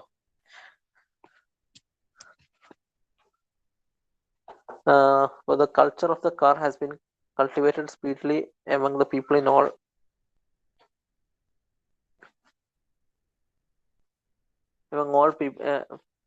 people in all types of nations. In most cities, it is common for the people to prefer riding their own vehicles, and no matter how good or bad public transportation, or is considering how much time and money is going to take for them to reach their destination. ശരിക്കും പറയുന്നത് വെച്ചാൽ പല സിറ്റീസിലും ആളുകളുടെ ഒരു പല രീതിയിലുള്ള സ്വഭാവമായിരിക്കും. ചിലവർക്ക് എന്താ ചെയ്യുന്നത് വെച്ചാൽ ചിലർ കൂടുതലും പബ്ലിക് ട്രാൻസ്പോർട്ടിനെ ഡിപ്പെൻഡ് ചെയ്യും. അതേസമയം ബാക്കി ചിലർ സ്വന്തം ഓൺ വെഹിക്കിൾ ഡ്രൈവ് ചെയ്തായിരിക്കും പോവുക. അപ്പൊ ശരിക്കും നമ്മളൊരു പ്രോപ്പർ ഇൻഫ്രാസ്ട്രക്ചർ ട്രാൻസ്പോർട്ടേഷൻ ഫെസിലിറ്റി കൊടുത്തിട്ടുണ്ടെങ്കിൽ അതിന്റെ അർത്ഥം എന്താണെന്ന് വെച്ചാൽ കൂടുതൽ ആളുകളും പബ്ലിക് ട്രാൻസ്പോർട്ട് ആണ് റിലേ ചെയ്യുക എന്നതാണ് എൻ്റെ ഒരു വസ്തുത. അതാണ് ശരിക്കും ഒരു പ്രോപ്പർ ഡെവലപ്ഡ് ആയിട്ടുള്ള ഒരു ട്രാൻസ്പോർട്ടേഷൻ ഇൻഫ്രാസ്ട്രക്ചർ ഡെവലപ്മെന്റ് നടന്നിട്ടുള്ളതിന്റെ സൂചന. അവിടെ സംഭവിക്കാം എല്ലാവരും പബ്ലിക് ട്രാൻസ്പോർട്ട് യൂസ് ചെയ്തിട്ടുണ്ട്. അപ്പം നമ്മൾ കൂടുതലും നമ്മൾ എന്തുകൊണ്ടാണ് നമ്മൾ പ്രൈവറ്റ് വെഹിക്കിൾസ് ഡിപ്പെൻഡ് ചെയ്യുന്നത്? നമ്മുടെ ആവശ്യത്തിന് നമ്മൾ എത്തേണ്ട സ്ഥലത്ത് അല്ലെങ്കിൽ നമ്മുടെ തൊട്ടടുത്തുനിന്ന് നമുക്ക് പബ്ലിക് ട്രാൻസ്പോർട്ട് അവൈൽ ചെയ്യാൻ കഴിയാത്ത അവസരങ്ങളിലാണ് നമ്മൾ ശരിക്കും പ്രൈവറ്റ് വെഹിക്കിൾസ് യൂസ് ചെയ്യുക. അപ്പൊ എന്താണ്, ഒരു കമ്മ്യൂണിറ്റി അല്ലെങ്കിൽ ഒരു സൊസൈറ്റിന്റെ ഡെവലപ്മെന്റ്, ഇൻഫ്രാസ്ട്രക്ചർ ഡെവലപ്മെന്റിന്റെ മെയിൻ ഫാക്ടർ എന്ന് വെച്ചാൽ അവിടെ എത്ര പേര് പബ്ലിക് ട്രാൻസ്പോർട്ട് യൂസ് ചെയ്യുന്നുണ്ടെന്നുള്ളതാണ്. പബ്ലിക് ട്രാൻസ്പോർട്ട് യൂസ് ചെയ്യുന്നുണ്ടെങ്കിൽ അർത്ഥം എന്ന് വെച്ചാൽ ഇത് എല്ലാ മേഖലകളിലേക്ക് പബ്ലിക് ട്രാൻസ്പോർട്ട് എത്തപ്പെടുന്നുണ്ട്. അവിടെ നിന്നൊക്കെ എല്ലാ ആളുകൾ ഈ പബ്ലിക് ട്രാൻസ്പോർട്ട് യൂസ് ചെയ്യുന്നുണ്ടെന്നുള്ളതാണ്. അപ്പൊ അത് മനസ്സിലാക്കുക. Thus, the increased use of cars has caused an immense amount of traffic congestion. അപ്പൊ പലപ്പോഴും നമ്മൾ സംഭവിക്കുന്ന വെച്ചാൽ ഇപ്പം നമ്മുടെ കേരളത്തിലെ പോലെ ഡെൻസിലി പോപ്പുലേറ്റഡ് സ്റ്റേറ്റിന്റെ അവസ്ഥ എന്താ വെച്ചാല് നമുക്ക് എല്ലാ സ്ഥലത്തേക്കും ബസ്സുകൾ കിട്ടാതെ ആ ബസ്സുകളൊക്കെ എന്താ ചെയ്യാം, ലാഭകരമായ രീതിയിൽ ഓപ്പറേറ്റ് ചെയ്യാനുള്ള ഒരു സാഹചര്യം ഉണ്ട് മിക്ക സ്ഥലങ്ങളിലും. കാരണം എല്ലാ സ്ഥലങ്ങളിലേക്കും ആളുകൾ ടൗണുകളിലേക്ക് വരികയും പോവുക ചെയ്യുന്നുണ്ട്. പക്ഷെ പലപ്പോഴും നമ്മൾ ചിന്തിക്കേണ്ടത് ഇപ്പം വിദേശ രാജ്യങ്ങൾ, അവിടെയൊക്കെ പോപ്പുലേഷൻ ഡെൻസിറ്റി കുറഞ്ഞ രാജ്യങ്ങൾ, മിക്ക രാജ്യങ്ങളും കുറവാണ്. അവിടെയൊക്കെ സിറ്റീസിൽ മാത്രമേ എന്തുണ്ടാവുള്ളൂ, പോപ്പുലേഷൻ ഡെൻസിറ്റി ഉണ്ടാവുള്ളൂ. സിറ്റികൾക്ക് പുറത്ത് ആളുകൾ താമസിക്കുന്നതൊക്കെ വളരെ കുറവായിരിക്കും. അങ്ങനത്തെ അവസരങ്ങളിൽ എന്ത് ചെയ്യും, ഇവര് സിറ്റീസിന് പുറത്തേക്കൊന്നും ബസ്സൊന്നും വിടില്ല, അല്ലെങ്കിൽ ബസ്സോ ട്രെയിനോ മെട്രോയോ ഒന്നും അവൈലബിൾ ആയിരിക്കില്ല. അപ്പൊ അങ്ങനത്തെ അവസരങ്ങളിൽ ആണ് ശരിക്കും അവരെന്ത് ചെയ്യുക, പബ്ലിക് ട്രാൻസ്പോർട്ട് റിലേ ചെയ്യുക. പക്ഷെ അതേസമയം പബ്ലിക് ട്രാൻസ്പോർട്ട് അല്ല, ഒരു പ്രൈവറ്റ് വെഹിക്കിൾസ് വഴി ഒരു സിറ്റീസിലൊക്കെ എത്താൻ നോക്കുക. അതേസമയം സിറ്റിക്ക് അകത്ത് പോപ്പുലേഷൻ ഡെൻസിറ്റി കൂടിയത് കൊണ്ട് എന്ത് ചെയ്യും, അവിടെ കൂടുതൽ പബ്ലിക് ട്രാൻസ്പോർട്ട് ഫെസിലിറ്റീസ് അവൈലബിൾ ആയിരിക്കും. അപ്പൊ അത് മനസ്സിലാക്കി വെക്കുക. പബ്ലിക് ട്രാൻസ്പോർട്ട് ഫെസിലിറ്റി എപ്പോഴാണ് കൂടുതൽ യൂസ് ചെയ്യേണ്ടത് എന്താ വെച്ചാൽ കുറച്ച് ഡെൻസ്ലി പോപ്പുലേറ്റഡ് ഏരിയസിലാണ് നമ്മൾ കൂടുതൽ പബ്ലിക് ട്രാൻസ്പോർട്ട് ഫെസിലിറ്റി നമ്മൾ യൂസ് ചെയ്യാം. അപ്പം ഇങ്ങനെ എല്ലാവരും ഇങ്ങനെ പ്രൈവറ്റ് വെഹിക്കിൾസ് യൂസ് ചെയ്യുന്നതുകൊണ്ട് എന്ത് സംഭവിക്കും, immense amount of traffic congestion കൂടുന്നുണ്ട്. അപ്പോൾ നിങ്ങൾ ആലോചിക്കുന്നത് വെച്ചാൽ ഒരു ബസ്സിൽ ഇപ്പോൾ ഒരു 60 ആൾക്കാർക്ക് അല്ലെങ്കിൽ 50 ആളുകൾക്ക് കമ്മ്യൂട്ട് ചെയ്യാൻ കഴിയുന്നുണ്ടെങ്കിൽ അതേസമയം ഈ 50 പേരും ബസ്സിൽ വരുന്നതിന് പകരം കാറാണ് ചൂസ് ചെയ്യുന്നതെങ്കിൽ ആലോചിക്കേ, ഒരു ബസ്സിന് പകരം അവിടെ 50 കാറുകൾക്ക് ഉള്ള സ്ഥലം നമ്മുടെ റോഡിൽ പോകും അല്ലേ? ഒരു ബസ്സിന് ഇപ്പോൾ ഒരു ബസ് നോർമലി ഒരു 20 മീറ്റേഴ്സോ 25 മീറ്റേഴ്സ് ഒക്കെ ആയിരിക്കും എൻ്റെ 20 മീറ്റേഴ്സ് ഒക്കെ ആയിരിക്കും എൻ്റെ നീളം. നോർമലി 20 മീറ്റേഴ്സ് ആയിരിക്കണം ഒരു ബസ്സിന്റെ നീളം എന്ന് പറയുന്നത്. അപ്പം അല്ലെങ്കിൽ വീതി അതേപോലെ അതിനനുസരിച്ചായിരിക്കും. പക്ഷെ അതേസമയം ഇത്രയും കാറുകൾ, ഈ 20 മീറ്റർ ഉള്ള ബസ്സിനകത്ത് 60 ആളുകൾ എത്തുന്നുണ്ട്. പക്ഷെ അതേസമയം ഈ 60 പേരും പ്രൈവറ്റ് വെഹിക്കിൾസ് വഴി എത്താൻ ശ്രമിക്കുകയാണെങ്കിൽ 60 കാറുകളായി. അപ്പൊ ഓരോ കാറിന്റെ നീളം ഏകദേശം ഒരു 4 മീറ്റർ 4.5 മീറ്റർ ഒക്കെ വരും. അപ്പൊ എന്ത് സംഭവിക്കും? നോർമലി റോഡിന് കൺജഷൻ സംഭവിക്കും. റോഡിൽ കൂടുതൽ ഒക്യുപ്പൻസി വരുന്നതാണ് തന്നെ പറയാം.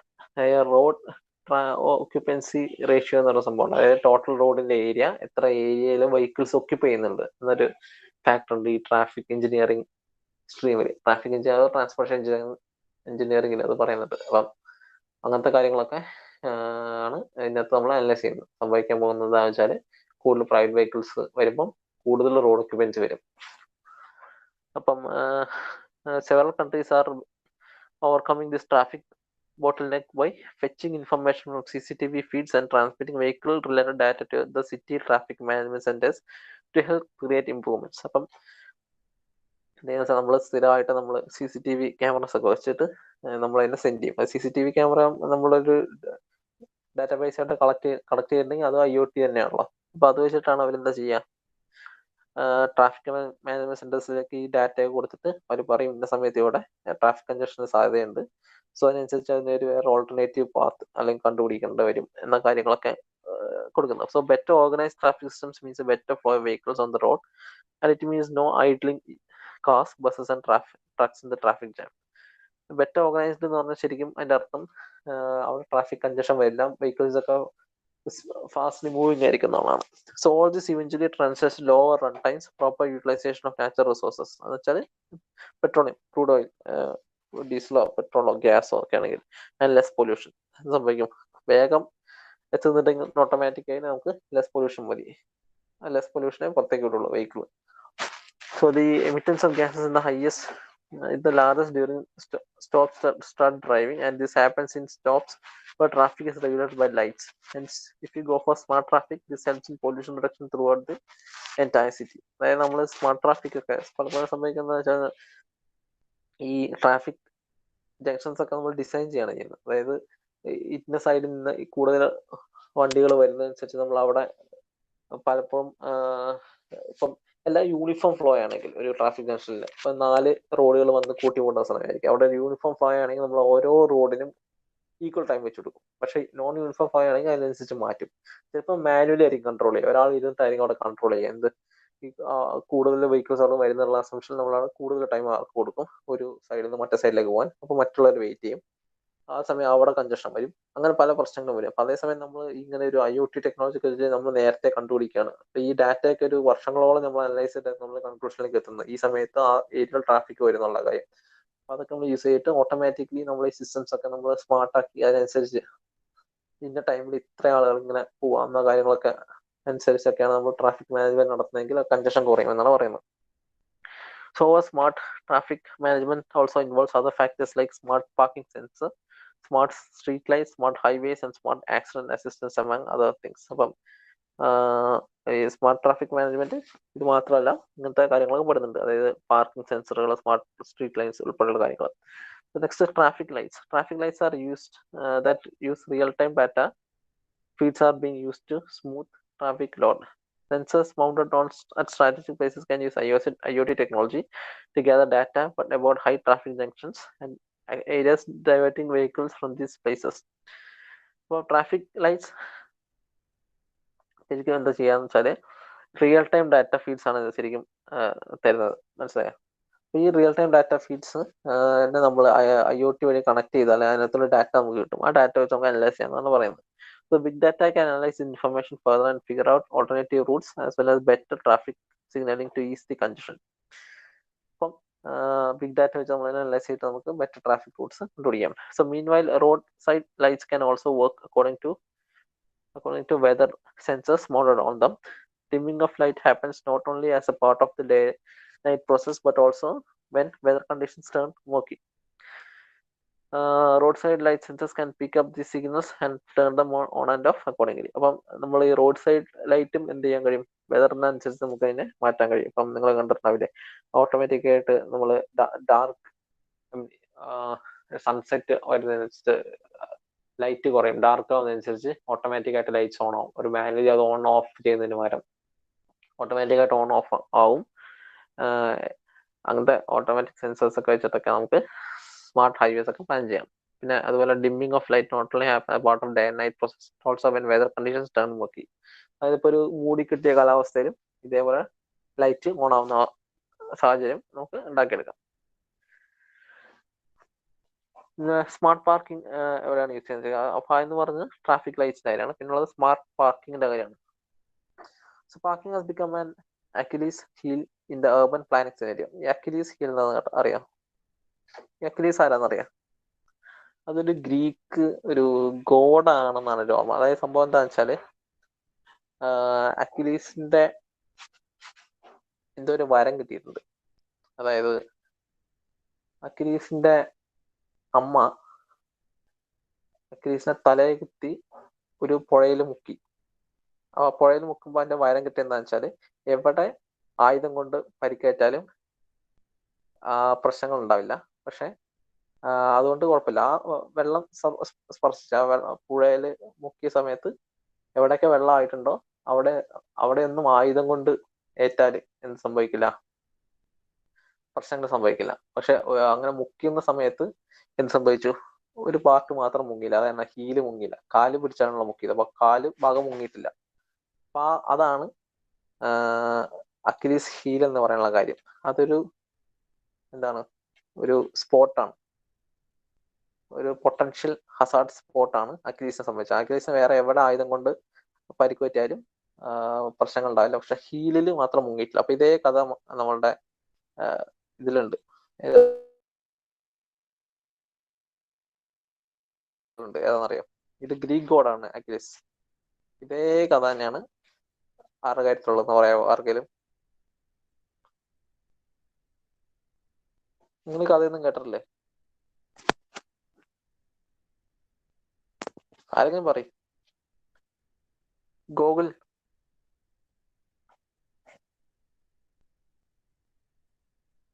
ഉണ്ടോ കോളില്?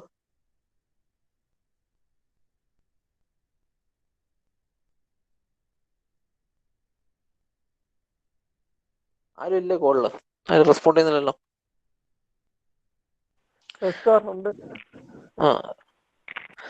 ആരെങ്കിലും പറയും. ഇതേപോലത്തെ ഒരു കഥ നമ്മുടെ ഇവിടെ ഉണ്ട്.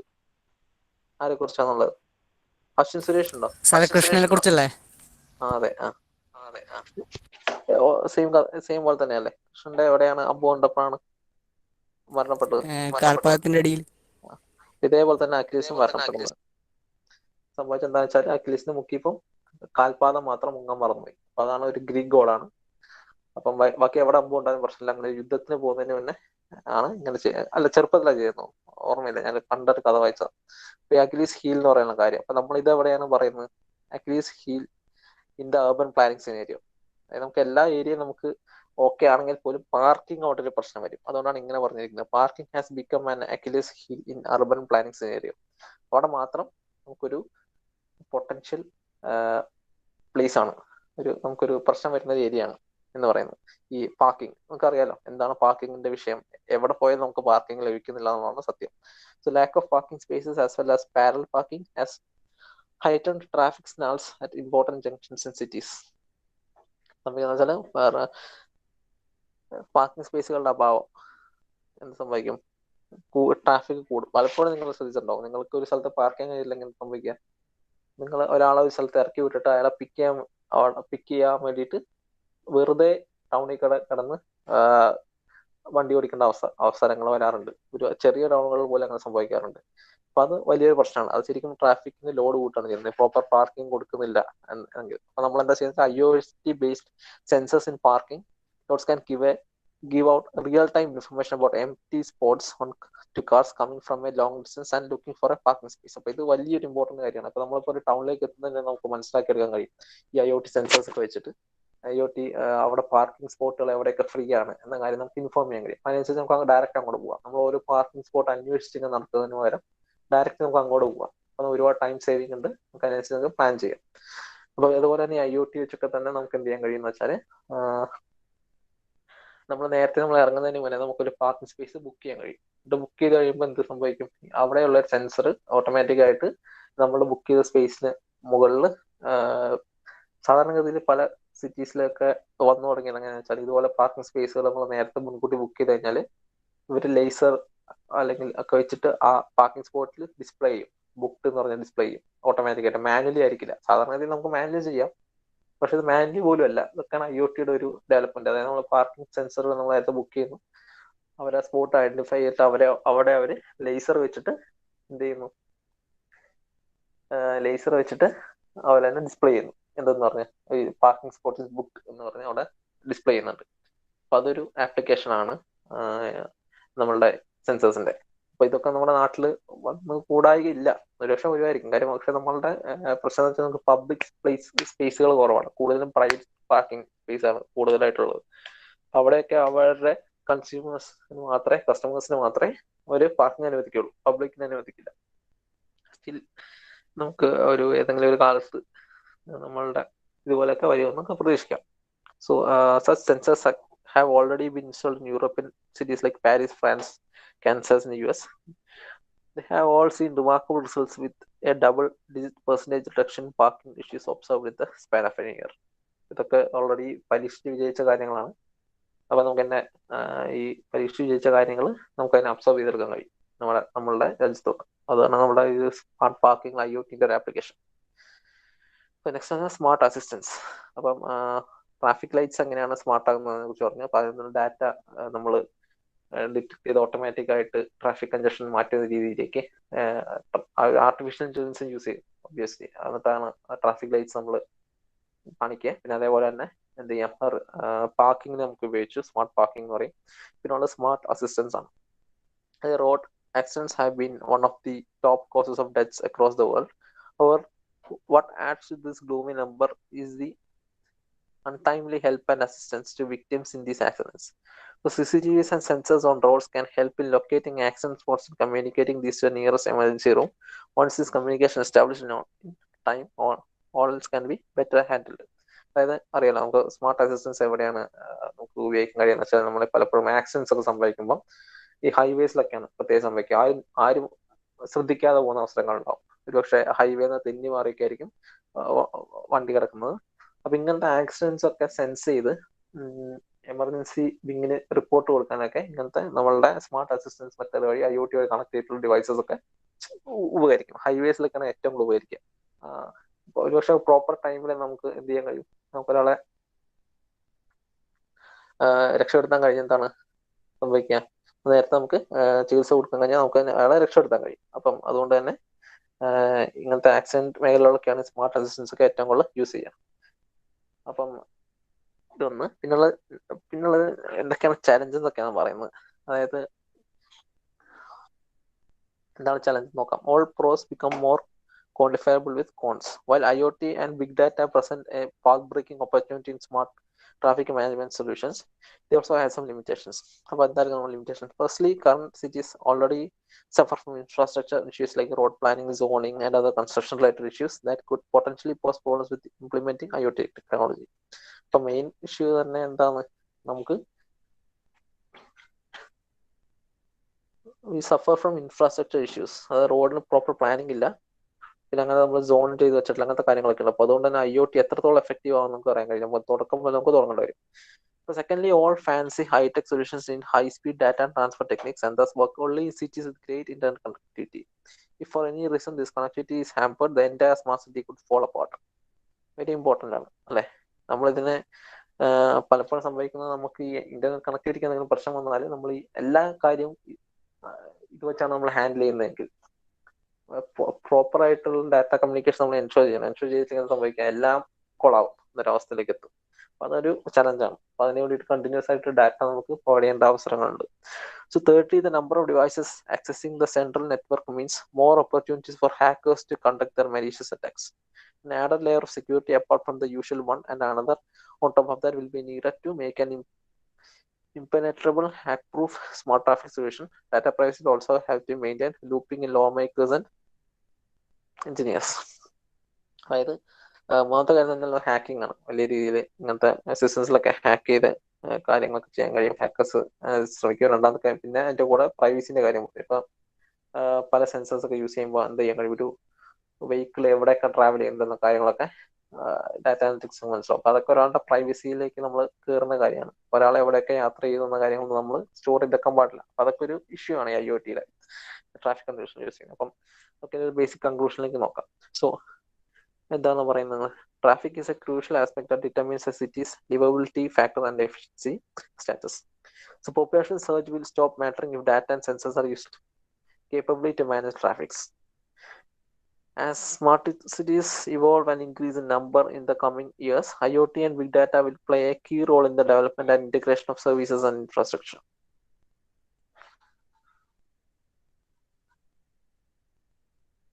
അപ്പൊ എന്താ സംഭവിക്കുന്നത് വെച്ചാൽ സ്മാർട്ട് സിറ്റീസ് കൂടുതലായിട്ട് ഇവോൾവ് ചെയ്യുന്ന സമയത്ത് നമുക്ക് എന്ത് ചെയ്യാൻ കഴിയും, ഈ IoT കുറച്ചും കൂടി നമുക്ക് ബെറ്റർ ആയിട്ട് നമുക്ക് അഡോപ്റ്റ് ചെയ്യാൻ കഴിയും. അപ്പം ട്രാഫിക് ആണ് ഒരു മെയിൻ സിറ്റിയുടെ തന്നെ ലിവബിലിറ്റി അളക്കുന്ന വലിയൊരു ഫാക്ടർ. നമ്മൾ മനസ്സിലാക്കും ഹെവി ട്രാഫിക് കൺജഷനുള്ള സിറ്റീസിൽ ഒട്ടും താമസിക്കാൻ യോഗ്യമായിരിക്കില്ല. കാര്യം എന്താണെന്ന് വെച്ചാൽ ഒരുപാട് ടൈം വേസ്റ്റ് ആവുകയാണ് ചെയ്യുക. അത്രയും പ്രൊഡക്റ്റീവായിട്ട് ചെയ്യേണ്ട എന്തെങ്കിലും കാര്യങ്ങൾ വേസ്റ്റ് ആവുകയാണ് നമ്മൾ ട്രാഫിക് ബ്ലോക്കുകൾ കിടക്കുമ്പോൾ ചെയ്യുക. അപ്പൊ അങ്ങനത്തെ ആ സിറ്റീസിന്റെ ലിവബിലിറ്റിനെ വലിയ രീതിയിൽ ബാധിക്കും. പണ്ടൊക്കെ നമ്മൾ ബാംഗ്ലൂരിന് എന്താ പറഞ്ഞിട്ടിരുന്നത് വെച്ചാൽ ഗാർഡൻ സിറ്റി എന്നൊക്കെ പറഞ്ഞിട്ടിരുന്നു. അതേപോലെ എന്താണ് റിട്ടയേർഡ് ലൈഫ് പാരഡൈസ് എന്നോ അങ്ങനെ എന്തൊക്കെ പറയായിരുന്നു. കാര്യം എന്താ വെച്ചാൽ ആളുകൾ കൂടുതലും റിട്ടയേർഡ് ആയിട്ടുള്ള ആളുകൾ അവിടെ പോയി താമസിക്കും. രാജ്യത്ത് എല്ലാ സ്ഥലത്തുള്ളവർ അവിടെ പോയി താമസിക്കുകയൊക്കെ ചെയ്യായിരുന്നു പണ്ട് കാലങ്ങളിൽ. പിന്നീട് സംഭവിച്ചത് എന്താണെന്ന് വെച്ചാൽ അവിടെ അൺപ്ലാൻഡ് ആയിട്ടുള്ള ഡെവലപ്മെന്റ് ഒക്കെ ഉണ്ട്, വലിയ രീതിയിൽ ട്രാഫിക് കൺജഷൻ വരികയും അവിടുത്തെ ഒരു പ്രോപ്പർ ലിവബിലിറ്റീനെ തന്നെ വലിയ രീതിയിൽ ബാധിക്കുകയും ചെയ്തു. അപ്പൊ നമുക്ക് ഏറ്റവും അടുത്ത് കിടക്കുന്ന ഒരു സിറ്റി എന്ന രീതിയിലാണ് ഞാൻ അത് പറഞ്ഞത്. അപ്പൊ നമുക്ക് നമ്മുടെ എക്സാമ്പിൾസ് ഉണ്ട്. ഇപ്പൊ കൊച്ചിയിൽ തന്നെ ട്രാഫിക് കൺജഷൻ വലിയ രീതിയിലാണ്. അപ്പൊ ചില സമയത്തൊക്കെ നമുക്ക് ഒരു രക്ഷയില്ലാത്ത അവസ്ഥയിലേക്ക് എത്തും. ചെറിയ സിറ്റീസിൽ പോലും അൺപ്ലാൻഡ് ആയിട്ടുള്ള കാര്യങ്ങൾ സംഭവിക്കുന്നുണ്ട്. അപ്പം എന്താ പറയുന്നത്, with passing time other issues beside traffic like waste management energy conservation will greatly benefit from growth of IoT and big data.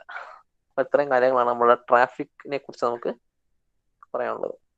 അപ്പൊ ഇനി നമ്മൾ ഡിസ്കസ് ചെയ്യാൻ പോകുന്നത് എന്താണെന്ന് വെച്ചാല് നമ്മളുടെ സിലബസിന്റെ ലാസ്റ്റ് ഭാഗത്തേക്കൊക്കെ നമ്മൾ എത്തി തുടങ്ങിയിട്ടുണ്ട്.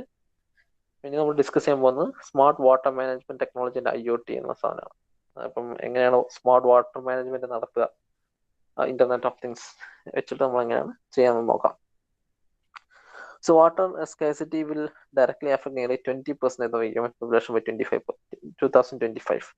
അതായത് ഡ്രിങ്കിങ് വാട്ടറിന്റെ സ്കാസിറ്റി എന്തെങ്ങനെ പോയ 20% ഹ്യൂമൻ പോപ്പുലേഷനെ ഇനി 5 കൊല്ലം കൊണ്ട് അഫക്ട് ചെയ്യുന്നതാണ് കണക്കുകൾ പറയുന്നത്.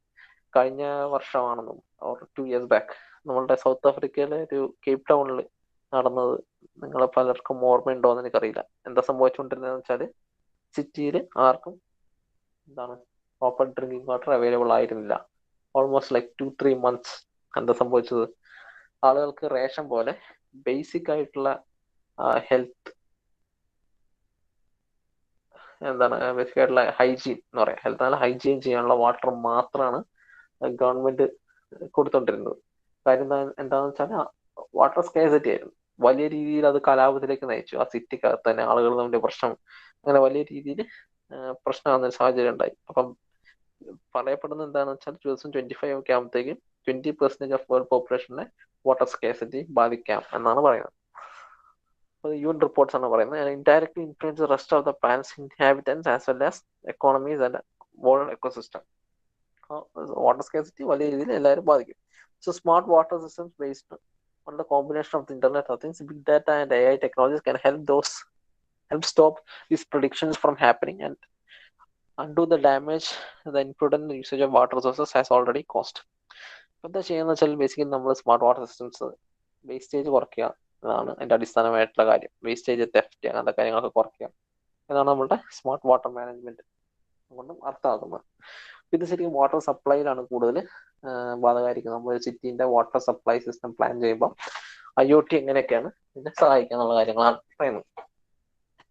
എന്താണ് ഇതിന്റെ മീനിങ് നോക്കാം. സ്മാർട്ട് വാട്ടർ മാനേജ്മെന്റ് എന്ന് വെച്ചാൽ smart water management implies the integration of systems and the adoption of A complex measures to monitor, control, and regulate the usage of quality of water resources and maintain the associated equipment. So by systems, we mean a wide range of hardware and software instruments, including sensors, meters, data processing and visualization tools, actuators, and web and mobile control, which connect people with water systems. അതായത് ഇങ്ങനെ പല ഹാർഡ്വെയർസും സോഫ്റ്റ്വെയർസും വെച്ചിട്ടാണ് നമ്മൾ connect ചെയ്യുന്നത്. അപ്പൊ അങ്ങനത്തെ കാര്യങ്ങളൊക്കെയാണ് നമ്മൾ അതിന് നമ്മൾ എന്ത് ചെയ്യും, മാനേജ്മെന്റ് നടത്തുക എന്നതാണ് പറയുന്നത്. So let's learn about the technologies behind smart water management systems in more detail. എന്തൊക്കെയാണ് ഉള്ള ടെക്നോളജീസ് നോക്കാം. നമ്മൾ നേരത്തെ പറഞ്ഞ കാര്യങ്ങളൊക്കെ തന്നെ, സെൻസസ് വേറെ രീതിയിൽ യൂസ് ചെയ്യുന്നുള്ളൂ. So modern smart water technologies.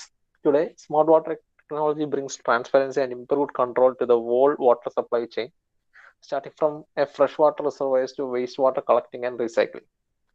അതായത് നമ്മളൊരു റിസർവോയറിൽ നമ്മൾ വെള്ളം എടുത്ത് അല്ലെങ്കിൽ സോഴ്സിൽ നമ്മൾ വെള്ളം എടുത്ത് വാട്ടർ സപ്ലൈക്ക് കൊടുക്കുന്നത് മുതൽ ഈ തിരിച്ചു വരുന്ന ഡ്രെയിനേജ്, സീവേജ് വാട്ടറിന്റെ മെയിൻ്റെനൻസ് വരെ ഉള്ള കാര്യങ്ങൾ നമുക്ക് IoT വെച്ച്, സ്മാർട്ട് ടെക്നോളജി വെച്ച് നമുക്ക് ചെയ്യാൻ കഴിയും, manage ചെയ്യാൻ കഴിയും. So here are the devices, systems and softwares tools that enable smart water benefits and help optimize water treatment, production, distribution, consumption.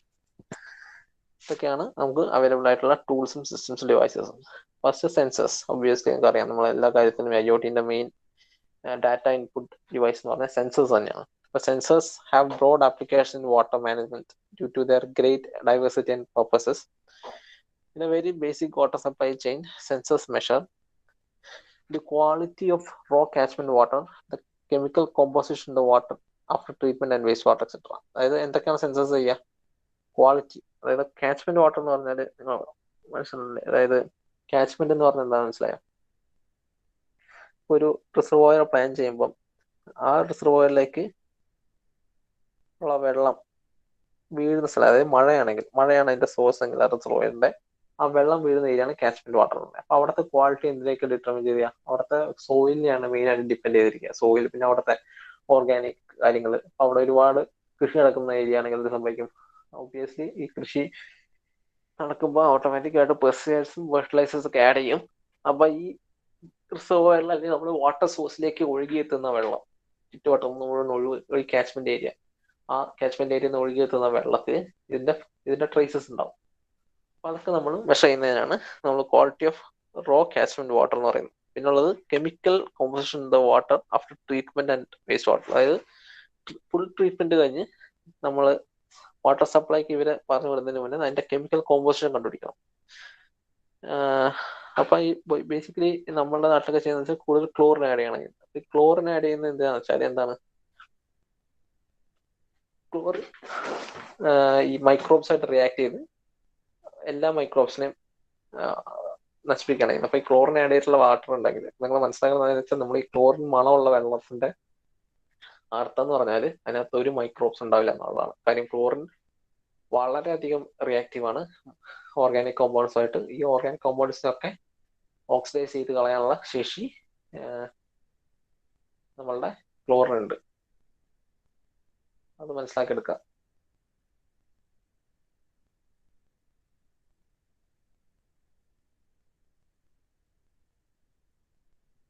Chlorine reduce ചെയ്യല്ലേ, ഓക്സിഡൈസ് ചെയ്യല്ലോ. വാട്ടവർ, അത് ക്ലോറിൻ നമ്മൾ യൂസ് ചെയ്യുന്നതിന്റെ അതാണ് അതിന്റെ അടിസ്ഥാനം. അപ്പൊ ഈ ക്ലോറിൻ മണമുള്ള വെള്ളമാണ് നമ്മൾ സപ്ലൈക്ക് ഇടുക. അപ്പൊ അതിനകത്ത് എപ്പോഴും നമ്മൾ റെസിഡ്യൂർ ക്ലോറിൻ എന്ന് പറഞ്ഞ സാധനം നമ്മൾ അതിനകത്ത് കുറച്ചധികം മാറ്റി വെക്കും. അതെന്താണെന്ന് വെച്ചാൽ, നമ്മൾ ഈ വാട്ടർ സപ്ലൈ ചെയ്യുന്നതിന്റെ കൂടെ എന്തെങ്കിലും പുറത്തുനിന്ന് എന്തെങ്കിലും ഇമ്പ്യൂരിറ്റീസ് ഒക്കെ കയറുകയാണെങ്കിൽ, എങ്ങനെ ഓർഗാനിക് ഇമ്പ്യൂരിറ്റീസ് ഒക്കെ കയറുകയാണെങ്കിൽ അതിനെ നശിപ്പിക്കാൻ വേണ്ടിയിട്ടാണ് നമ്മൾ റെസിഡ്യൂൽ ക്ലോറിൻ വിടുന്നത്. അപ്പോൾ അതെപ്പോഴും നമ്മൾ എക്സസ് ക്ലോറിനാണ് നമ്മൾ വാട്ടർ സപ്ലൈക്ക് മുന്നേ ആഡ് ചെയ്യുക. അതായത് ഡിസ്ട്രിബ്യൂഷൻ തൊട്ട് മുന്നേ നമ്മൾ ക്ലോറിൻ ആഡ് ചെയ്യുക. അപ്പം നിങ്ങൾ മനസ്സിലാക്കുന്നത് വെച്ചാൽ, പലപ്പോഴും നമ്മുടെ നാട്ടിൽ സംഭവിക്കുന്ന വെച്ചാൽ, നമ്മുടെ ഈ വാട്ടർ സപ്ലൈ പൈപ്പ് ലൈൻസ് വരുന്ന ഡ്രെയിനേജിൽ കൂടെ തന്നെയാണ്. നിങ്ങൾ ടൗണുകളിനകത്ത് ശ്രദ്ധിച്ചിട്ടുണ്ടോന്ന് അറിയില്ല, ടൗണുകളിലേക്കൊക്കെ വരുന്ന വാട്ടർ സപ്ലൈ ലൈൻസ് ഒന്നില്ലെങ്കിൽ റോഡിന് താഴെയായിരിക്കും. അപ്പൊ അവിടെ എന്താ സംഭവിക്കുക?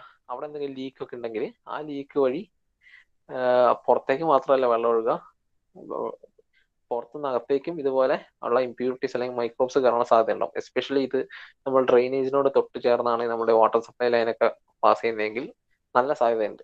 അപ്പൊ അതിനു വേണ്ടിയിട്ടാണ് നമ്മൾ റെസിഡ്യൂൽ ക്ലോറിൻ നമ്മൾ വിടുക.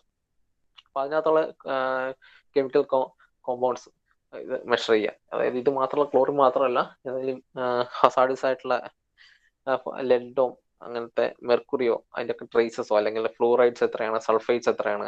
ഫ്ലൂറൈഡ്സ് ഒക്കെ ഒരു ലെവലുണ്ട്. അതായത് 1 മില്ലിഗ്രാം ആണ് ശരിക്കും ഇതിന്റെ ഒരു പ്രോപ്പർ ക്വാണ്ടിറ്റി. അപ്പൊ ഈ ഇതിന് കൂടിപ്പോയാൽ എന്ത് സംഭവിക്കുന്ന വെച്ചാൽ ഫ്ലൂറോസിസ് എന്ന അവസ്ഥ വരും. നിങ്ങൾ ശ്രദ്ധിച്ചിട്ടുണ്ടാവും, ഈ കടൽ തീരങ്ങളിലാണ് താമസിക്കുന്ന, പ്രത്യേകിച്ച് ആലപ്പുഴ ഭാഗത്തൊക്കെ താമസിക്കുന്നവരുടെ പല്ല് നിങ്ങൾ ശ്രദ്ധിച്ചിട്ടുണ്ടെങ്കിൽ മനസ്സിലാവും, ഈ വെള്ളപ്പാടുകൾ വരും. അത് ഫ്ലൂറോസിസ് ആണ്. അപ്പൊ ഫ്ലൂറൈഡ്സ് വാട്ടറിൽ കൂടുതലാണ് ആ മേഖലകളിൽ. അപ്പൊ അതുകൊണ്ടാണ് അവർ സ്ഥിരങ്ങൾ ഡ്രിങ്ക് ചെയ്യുന്നതുകൊണ്ടാണ് ആ ഫ്ലൂറോസിസ് സംഭവിക്കുന്നത്.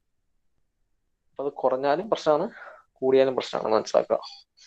അപ്പം അതിന്റെ കൺട്രോൾ ചെയ്യുക. പിന്നെ ക്ലോറൈഡ്സിന്റെ എമൗണ്ട് പിന്നെ അതേപോലെ സൾഫേറ്റ്സിന്റെ എമൗണ്ട്, ഇങ്ങനത്തെ എല്ലാ കാര്യങ്ങളും നമ്മൾ ടെസ്റ്റ് ചെയ്യുന്നതൊക്കെയാണ് നമ്മൾ വാട്ടർ ട്രീറ്റ്മെന്റ് മുന്നേയുള്ള ടെസ്റ്റിങ്. പിന്നെ ഉള്ളത് waste water treatment. Waste water treatment എന്ന് പറഞ്ഞാൽ ട്രീറ്റ്മെന്റിന്റെ